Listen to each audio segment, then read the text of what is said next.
but instead, the A-League Grand Final descended into an arm wrestle as Melbourne Victory turned the screws on the Newcastle Jets to squeeze the life out of the game. Ultimately, the visitors lift the title, and good on them and specifically Kevin Muscat for a seriously impressive tactical performance, one which was clearly well thought out in the hope of blunting the league's second most prolific attack.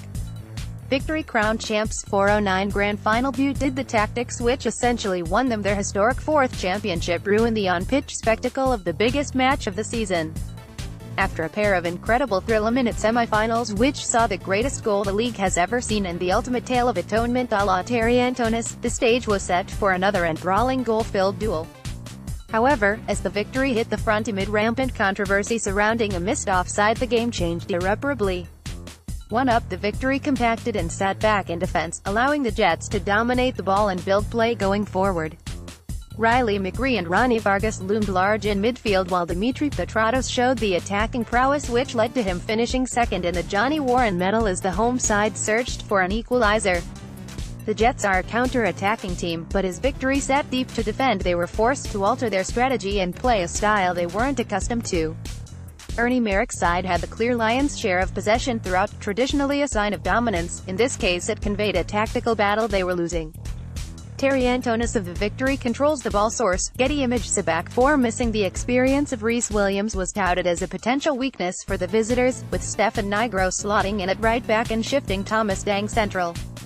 But the new-look unit adjusted wonderfully as they stood firm under pressure, albeit boosted immeasurably by an informed Lawrence Thomas who refused to be beaten.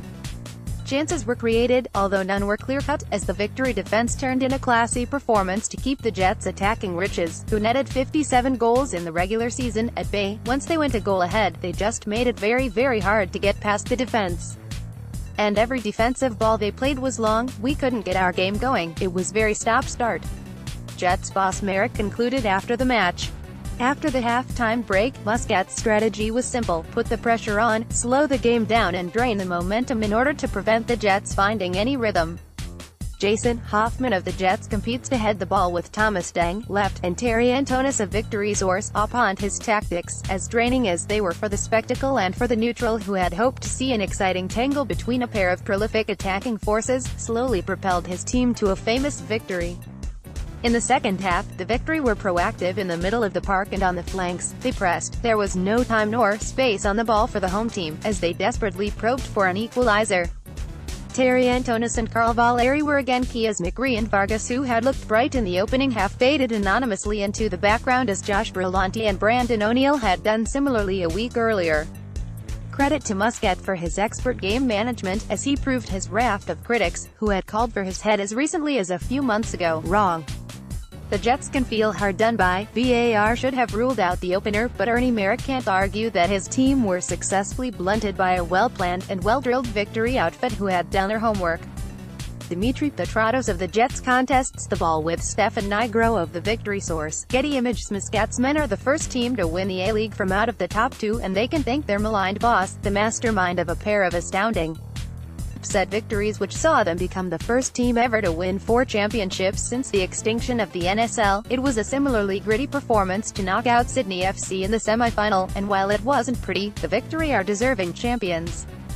The spectacle may have suffered and the action perhaps failed to live up to expectation, but purely in a footballing sense this final series showed Kevin Muscat and his champions were equipped tactically for the pointy end of the season, and ultimately, that's what lifts the trophy. Victory won't care how they got it done, and history will reflect that they are the champions regardless, and in that sense, nothing has been ruined as essentially the better side won.